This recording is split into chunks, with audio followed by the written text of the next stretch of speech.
Aujourd'hui, je reçois Fanny Seguin qui vient nous parler du festival FISPOL. Bonjour. Bonjour. Alors, tu me disais tout à l'heure que c'est le deuxième festival, mais le premier a eu lieu... Il y a à peu près 25 ans. Donc déjà, tous les poissons qui existaient, ils sont morts. Oui, mais ils ont fait des petits. Alors, ils ont fait des petits. Parce que je vois sur l'affiche, c'est rigolo, c'est pas des vrais poissons. Et non. Qui a fait cette jolie affiche? C'est l'école de la fraternité chrétienne qui a écoute, fait c'est sympa. Cette affiche, qui a gagné le premier prix, puisqu'on avait organisé un concours d'affiches auprès des scolaires. Et donc, c'est eux qui ont gagné le premier prix avec une affiche qui est vraiment très belle. Ah oui, moi j'adore, je trouve ça très mignon. Et puis, justement, ça mange pas de pain, puisque c'est un festival international de films et de photos. Comme ça, personne n'est mis en avant, à part les enfants qui ont réalisé l'affiche. Et puis, donc, alors, qu'est-ce que c'est que ce festival? Alors, ce festival, il est basé sur des concours photos et vidéos, dont le sujet est uniquement marin, et que cette année, en tout cas, sur la Polynésie. Donc, toutes les images proviennent de Polynésie, ont été tournées ici, cette année ou précédemment, puisque cette année, on fait un petit peu une rétrospective. Donc, il y a des films qui ont été tournés il y a quelques années de ça aussi. On a des compétitions amateurs et des compétitions... Attends, excuse-moi. Vous avez déjà récolté les photos? Ils sont Absolument, oui. En fait, dans le courant de l'année, on a fait des appels à films et à photos. Donc, les gens ont souscrit leurs images et ils rentrent en compétition. Maintenant, on a établi un programme et là, on va projeter tous les films et toutes les photos qui nous ont été soumis. Et il y a un jury qui va étudier tout ça et qui va déterminer les lauréats. C'est comme un FIFO sous-marin. Exactement. Alors, qui vous a donné l'idée? C'est venu comment ce festival? C'est venu, ça fait longtemps que j'y pense en fait, parce que je suis moi-même photographe amateur voilà, sous-marin. Puis tu t'es dit, il n'y a pas de festival, alors créons-le. Exactement. En toute simplicité, voilà. Moi, j'ai mis un peu de temps quand même à y réfléchir et à commencer à le mettre en place. Et puis, j'ai commencé à en parler et j'ai eu beaucoup de soutien de plein de gens qui m'ont dit que c'était une très bonne idée et que ça vaudrait le coup de le faire parce que ça manquait vraiment ici. Bah oui, on est un petit peu entouré d'eau. Et oui, et puis la plongée, les sports nautiques, le lagon, le milieu sous-marin. Alors, ce sont des photos où on va pouvoir voir aussi bien des photos de Kate ou que de sous l'eau. Alors les photos, c'est que sous l'eau. Ah d'accord. Les films, il faut qu'il y ait une partie d'images sous-marines pour qu'ils rentrent en compétition. Donc quand on tombe, par exemple. Voilà. Typiquement, les surfeurs, par exemple, peuvent faire de superbes films. L'histoire d'un surfeur avec des vagues vues de dessous.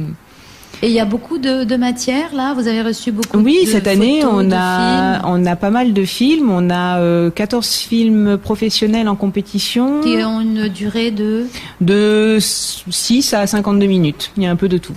Ah oui, donc vous avez vraiment ouvert large et il n'y a pas encore de critères de sélection. Vous avez dit on veut des films. Non, cette année en fait les seuls critères c'est qu'il fallait que les images soient de Polynésie et il fallait qu'il y ait quand même des images sous-marines dans les films. On n'a pas imposé de durée. Comment sait-on qu'une image sous-marine, elle est de Polynésie? Pour les petits tricheurs. On reconnaît les poissons. C'est-à-dire, oh, Maori. Exactement, ils ont l'étiquette. D'accord. Et alors, il y a combien de participants avec tous ces films?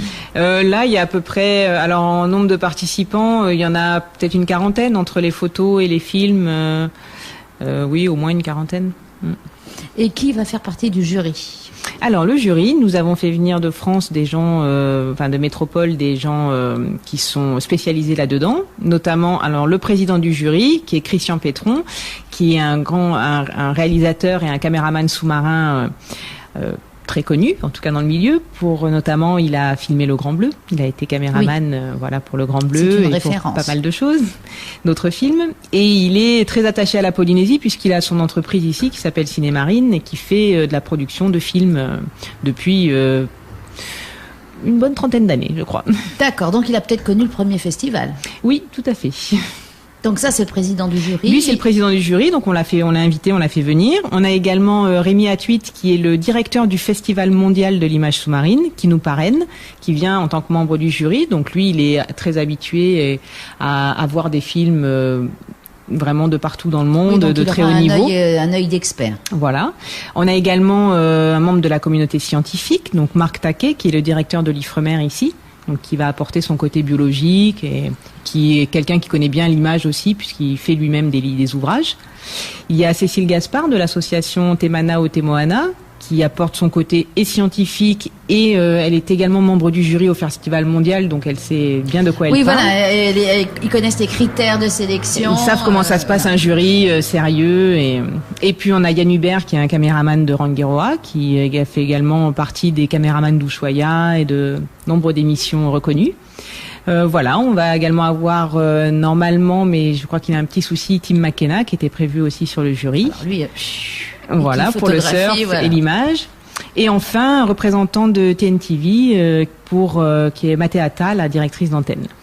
Voilà, et après, donc, ces films seront diffusés sur les télévisions locales ou... Alors là, tout dépendra, en fait, parce que les films sont quand même protégés, ils appartiennent aux auteurs, donc on verra au cas par cas avec les auteurs s'ils sont d'accord pour les diffuser ou pour vendre les droits, exactement. Général, mais oui, c'est ouvert au public, il faut payer un droit d'entrée, comment ça se passe? Alors c'est la différence avec le FIFO, c'est totalement libre d'entrée, c'est gratuit, il n'y a pas de place, on vient quand on veut. On a les programmes qui sont en ligne sur... C'est projeté où? C'est projeté au Petit Théâtre. Ah, Petit Théâtre. Voilà, tout ça va se passer à la Maison de la Culture. Dans la journée. Dans la journée, donc pendant les 3 jours du festival, on va avoir des sessions chaque jour de 9h du matin jusqu'à 18h avec des films qui sont programmés. Donc on peut choisir à quelle session on vient ou en plusieurs. Ou mais on ne vient pas déranger le jury quand le jury est en... Le jury, c'est à part, il sera dans une salle fermée. Ah d'accord, parce que c'est vrai que sinon c'est les gens qui rentrent, qui sortent. Voilà. Mais c'est une très bonne idée ça. Mais je trouve également. Donc, on se donne rendez-vous à partir de jeudi. Voilà, alors le jeudi, la journée, c'est pour les scolaires. Mais par contre, il y a la première soirée, parce que les soirées sont un peu spéciales. Donc la journée, c'est des films qui sont projetés pour le grand public, donc sauf le jeudi qui est réservé aux scolaires. Et le soir, on a une première soirée le jeudi soir en l'honneur de Cinémarine, où on va projeter 2 films de Christian Petron, un sur les récifs coralliens de Facarava et un autre sur les grands requins blancs du Mexique. Et le vendredi, ce sera une soirée en l'honneur du Festival mondial avec les films primés cette année au Festival mondial. Et le samedi soir, c'est la remise des prix. Beau programme. Voilà. Alors, qu'est-ce qu'on gagne? Alors, il y a de très beaux lots à gagner. Il y a des billets d'avion sur le réseau ATN. Il y a des séjours plongés plus billets d'avion plus hébergement à Rangiroa et à Moorea. Il y a un iPad. Il y a des baptêmes de plongée en recycleur. Il y a des bons d'achat. Il y a plein de choses super à gagner. Écoute, merveilleux. Donc la vie est belle. Merci Fils Paul. En tout cas, non, merci Fanny.